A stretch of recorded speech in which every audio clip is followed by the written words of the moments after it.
കർത്താവിൻ്റെ ധന്യനാമം ഇന്നും മഹത്വപ്പെടുമാറാകട്ടെ. എല്ലാ സഹോദരങ്ങൾക്കും യേശുക്രിസ്തുവിൻ്റെ അനുഗ്രഹീത നാമത്തിൽ വിശുദ്ധ വന്ദനത്തെ അറിയിക്കുന്നു. യഹോവയെങ്കിലെ സന്തോഷം എപ്പോഴും നമ്മുടെ ബലമാവണം. പൗലോസ് പറയുന്നത് പോലെ കർത്താവിൽ എപ്പോഴും സന്തോഷിപ്പീൻ എന്ന പിന്നെയും ഞാൻ നിങ്ങളോട് ആവർത്തിച്ചു പറയുകയാണ്. ഞാൻ റോമിലെ കാരാഗൃഹത്തിൽ വെച്ചെഴുതിയ ലേഖനമാണ് ഫിലിപ്പിയ ലേഖനം. അതിനകത്ത് പറയുന്നു, സാഹചര്യങ്ങൾ എതിരാണ്, കൈകാലുകൾ ആമത്തിലാണ്, പക്ഷേ എപ്പോഴും സന്തോഷിക്കാൻ കഴിയണം എന്നെ ശക്തനാക്കുന്നവൻ. ഞാൻ ആരെയാ വിശ്വസിച്ചിരിക്കുന്നത് എന്നെനിക്കറിയാം. ഇതിലൊക്കെയും കർത്താവ് യേശുക്രിസ്തു മുഖാന്തരം പൂർണ്ണ ജയം പ്രാപിച്ചിരിക്കുന്നു. അതുകൊണ്ട് ശ്ലീഹൻ പറയുന്നത്, കർത്താവിൽ എപ്പോഴും സന്തോഷിപ്പീൻ എന്ന പിന്നെയും ഞാൻ നിങ്ങളോട് പറയും. സ്തോത്രം.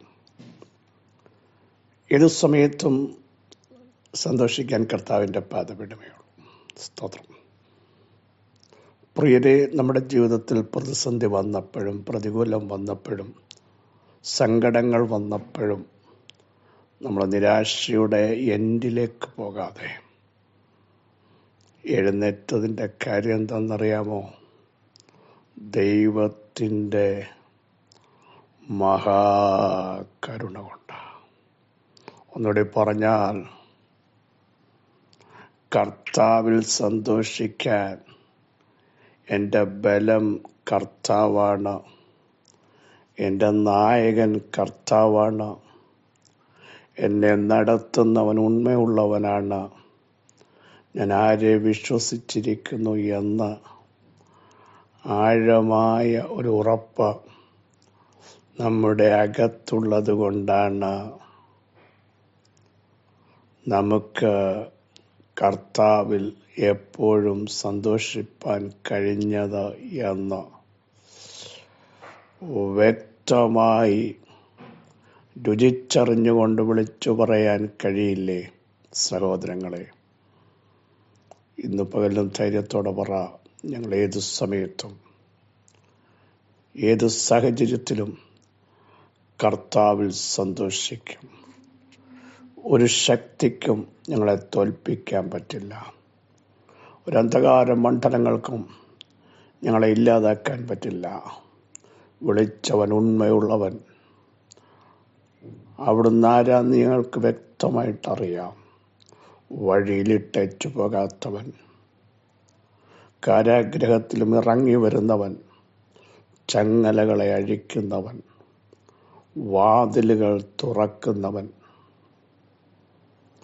വഴിയും സത്യവും ജീവനുമായവൻ, ഏതു കാലഘട്ടത്തിലും തൻ്റെ ജനത്തിനു വേണ്ടി നീതിയും ന്യായവും നടത്തുന്നവൻ, വേഗത്തിൽ പ്രതിക്രിയ നടത്തി തൻ്റെ ജനത്തെ രക്ഷിക്കുന്നവൻ, അവിടുന്ന് ഞങ്ങളുടെ കൂടെയുള്ളത് കൊണ്ട് ഞങ്ങളെപ്പോഴും കർത്താവിൽ സന്തോഷിക്കും. പറയാൻ വാക്ക് പറഞ്ഞവൻ മാറാത്തവനാ, അത് ഞങ്ങൾക്കറിയാം. ആ കർത്താവിലാണ് സന്തോഷിക്കാൻ നമുക്കിടയാവുന്നത്. ഈ പ്രഭാതത്തിൽ നമുക്ക് സ്തോത്രം ചെയ്തിട്ട് പറയാം, കർത്താവേ, അങ്ങയെപ്പോലെ മഹാനായവനാരുമില്ല, അങ്ങയെപ്പോലെ സർവശക്തനാരുമില്ല. തലമുറയായി അവിടുന്ന് ഞങ്ങളുടെ സങ്കേതമായിരിക്കാൻ നന്ദിയോടെ സ്തോത്രം ചെയ്യുന്നു എന്ന് പറഞ്ഞ് നമുക്ക് ദൈവത്തെ ആരാധിക്കാൻ ഇടയാവട്ടെ. ഇന്ന് പ്രഭാതത്തിലും ആവർത്തിച്ച് പറയാം, എൻ്റെ നീതിമാൻ വിശ്വാസത്താൽ ജീവിക്കും. എൻ്റെ നീതിമാൻ വിശ്വാസത്താൽ ജീവിക്കും. Praise the Lord. ഹല്ലേലൂയ.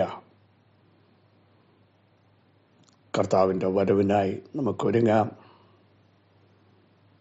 അവിടുത്തെ വരവ് വാതിക്കലായിരിക്കുന്നു. ഈ ദിവസങ്ങളിൽ ആത്മാവിൽ നമുക്ക് പ്രാർത്ഥിക്കാം. നിങ്ങളുടെ കൃപ ഞങ്ങളുടെ മേൽ വരണമേ, നിങ്ങളുടെ ഫേവർ ഞങ്ങളുടെ മേൽ വരണമേ, വിശ്വാസത്തിൽ നടക്കാൻ ഞങ്ങളെ പഠിപ്പിക്കണമേ എന്ന് നമുക്ക് പ്രാർത്ഥിച്ചു തുടങ്ങാം. ദൈവമായ കർത്താവ് എല്ലാവരെയും അനുഗ്രഹിക്കട്ടെ എന്ന് പ്രാർത്ഥിക്കാം. വളരെ സുപരിതമായൊരു വാക്യം, യോഹന്നാൻ സുവിശേഷം 11 അധ്യായം അതിൻ്റെ 17 വാക്യം. യേശു അവിടെ എത്തിയപ്പോൾ അവനെ കല്ലറയിൽ വെച്ചിട്ട് 4 ദിവസമായി എന്ന് അറിഞ്ഞു. യേശു അവിടെ എത്തി. ഈ സാഹചര്യം നമുക്കറിയാം. ലാസറിൻ്റെ കുടുംബമായിട്ട് യേശുവിന് ആഴമായൊരു ബന്ധമുണ്ടായിരുന്നു. മിക്ക ദിവസങ്ങളും അവിടെ എത്തി അവരോട് സംസാരിക്കുമായിരുന്നു.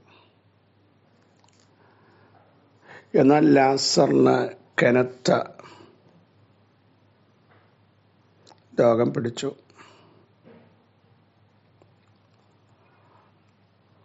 മറിയയും മാർത്തയും പലപ്പോഴും യേശുവിനെ ശുശ്രൂഷിക്കാൻ ഏറ്റവും മുൻപിലായിരുന്നു. ലാസറിന് രോഗം കടുത്തപ്പോൾ സഹോദരിമാർ ആളുകളെ യേശുവിൻ്റെ അടുക്കിലേക്ക് അയക്കുകയാണ്. എന്നിട്ട് പറഞ്ഞു, ഒരു വലിയ പ്രസ്താവന പറഞ്ഞു, നിനക്ക് പ്രിയനായവൻ ദീനമായി കിടക്കും, അതുകൊണ്ട് അവിടേക്ക് വരണം, അവിടുന്ന് അവിടെ എത്തണം, യേശുവിനോട് പറയാം. പക്ഷെ യേശു ഇത് കേട്ടിട്ട് പറഞ്ഞു, ഈ ദിനം മരണത്തിനല്ല. സ്തോത്രം. ഒരു പ്രവചന ഭാഗം കർത്താവിടെ അവരെ ഉറപ്പിക്കുക, ഇത് മരിക്കത്തില്ല, ഇതൊരു വലിയ ദൈവപ്രവൃത്തിയായി വെളിപ്പെട്ടു വരാനാണ്. നമ്മുടെ ജീവിതത്തിൽ ചിലത് വരുന്നത് മണ്ണിട്ട് മൂടാനല്ല, ലോകത്തിൻ്റെ മുമ്പിൽ ചോദ്യം ചെയ്യപ്പെടാനല്ല. പക്ഷെ മനുഷ്യരൊക്കെ ചർച്ച ചെയ്യേണ്ടി വന്നാൽ പോലും കർത്താവ് അഡ്വാൻസ് പറയുന്നു, ഇത് മരണത്തിനല്ല, ഇത് നിന്റെ എൻഡിനല്ല, തകർച്ചയ്ക്കല്ല, ദൈവത്തിൻ്റെ മഹത്വം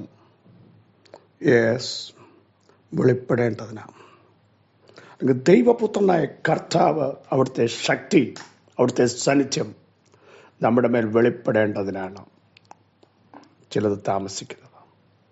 റൈറ്റ് ടൈമിൽ എന്താ നടക്കാൻ ഞാൻ ചോദിച്ചാൽ, അന്ന് നടക്കുന്നതിനേക്കാൾ ദൈവമഹത്വം, അന്ന് തുറക്കുന്നതിനേക്കാൾ ദൈവപ്രവൃത്തി, അന്ന് നൽകുന്ന വിടുതലിനേക്കാൾ വലിയ വിടുതൽ നിങ്ങളുടെ ജീവിതത്തിൽ വെളിപ്പെടുത്താൻ എൻ്റെ ദൈവത്തിന് പ്രസാദമുണ്ടെന്ന് വിശ്വസിക്കുന്നവർ ആത്മാവിൽ സ്തോത്രം ചെയ്യാൻ തയ്യാറാകട്ടെ.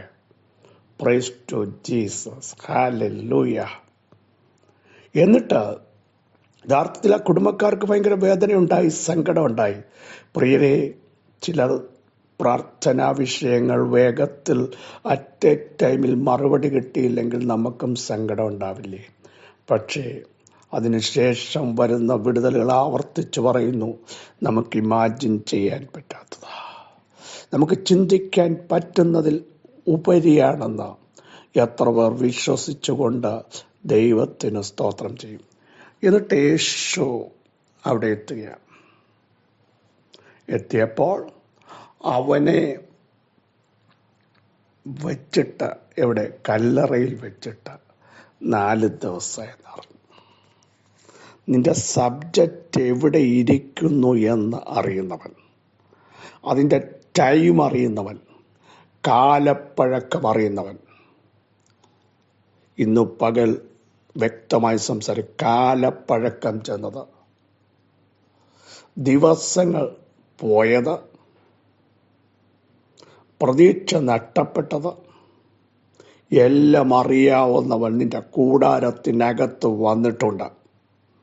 കണ്ടേച്ചു പോകാനല്ല, അറിഞ്ഞേച്ചു പോകാനല്ല അവിടുന്ന് വന്നത്.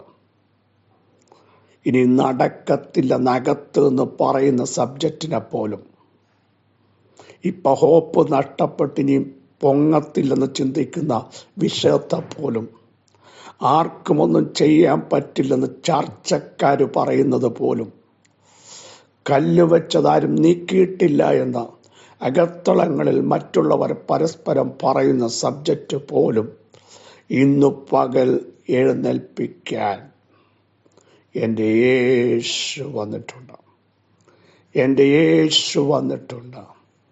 എൻ്റെ യേശു വന്നിട്ടുണ്ട്. യേശു അറിഞ്ഞു.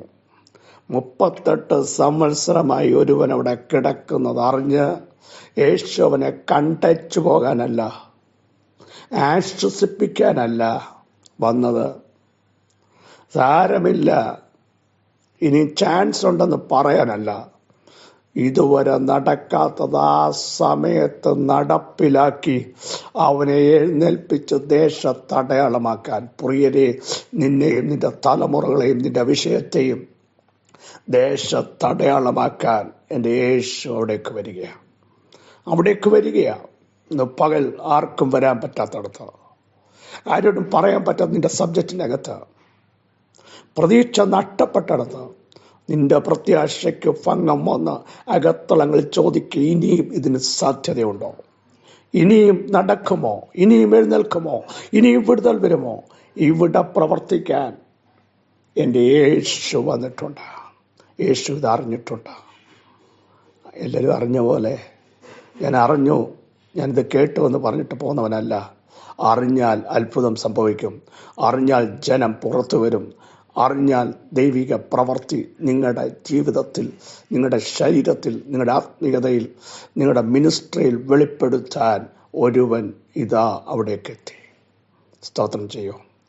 അവിടെ എത്തിയിട്ട് കല്ലറ കണ്ടിട്ട് അനുശോചനം പറയാനല്ല, നിന്റെ വിഷയം കണ്ടിട്ട് സോറി എന്ന് പറയാനല്ല, കുഴപ്പമില്ലെന്ന് പറയാനല്ല, സാരമില്ലെന്ന് പറയാനല്ല. എൻ്റെ യേശു അവിടെ വന്നത് അത്ഭുതം ചെയ്യാൻ, വിടുതൽ നൽകാൻ, ശക്തീകരിക്കാൻ, ബലം കൽപ്പിക്കാൻ, എഴുന്നേൽപ്പിക്കേണ്ടതിനെ എഴുന്നേൽപ്പിക്കാൻ, പുറത്ത് കൊണ്ടുവരേണ്ടതിനെ പുറത്ത് കൊണ്ടുവരാൻ എൻ്റെ യേശു വന്നിട്ടുണ്ട്. യേശു അറിഞ്ഞിട്ടുണ്ട്. മറ്റാരും അറിയണ്ട പ്രിയരെ. കാനാവിലെ കല്യാണ വീട്ടിലെ ഷോർട്ടേജ് യേശു അറിഞ്ഞു. ഏറ്റവും ടോപ്പായത് പുറത്തു വന്നു. അങ്ങനെയെങ്കിൽ ഇന്ന് പകൽ സ്തോത്രം ചെയ്യും. പിതാവേ, ആ ശക്തി ഞങ്ങളുടെ മേൽ വ്യാപരിക്കട്ടെ. ആ സാന്നിധ്യം ഞങ്ങളുടെ കൂടാരത്തിൽ വരട്ടെ. ദൈവമഹത്വം ഇറങ്ങട്ടെ. ദുഷ്ടസിംഹാസനങ്ങൾ തകരട്ടെ. ഞങ്ങളുടെ അകത്തുനിന്ന് വന്ന അവിശ്വാസം മാറട്ടെ. ഇനി നടക്കില്ല. സാധ്യതകൾ അസ്തമിച്ച് ഞങ്ങളുടെ വിഷയത്തെ സ്വർഗം ടച്ച് ചെയ്തിരിക്കാൻ സ്തോത്രം. സകല മഹത്വം അങ്ങേക്ക് യേശുവിൻ നാമത്തിൽ തന്നെ ആമേൻ. ക്രിസ്തുവിൽ പ്രിയ സഹോദരങ്ങളെ, യേശു അവിടെ എത്തി. യേശു അറിഞ്ഞു. അറിഞ്ഞാൽ അത്ഭുതം സംഭവിക്കും. അറിഞ്ഞാൽ അടയാളം സംഭവിക്കും. അറിഞ്ഞാൽ വീര്യപ്രവൃത്തികൾ ഉണ്ടാകും. ഈ വചനങ്ങൾ അവരോട് സഹായിക്കട്ടെ. ക്രിസ്തു യേശുവിൽ നിങ്ങളുടെ സഹോദരൻ പാസ്റ്റർ ബിജു മാത്യു.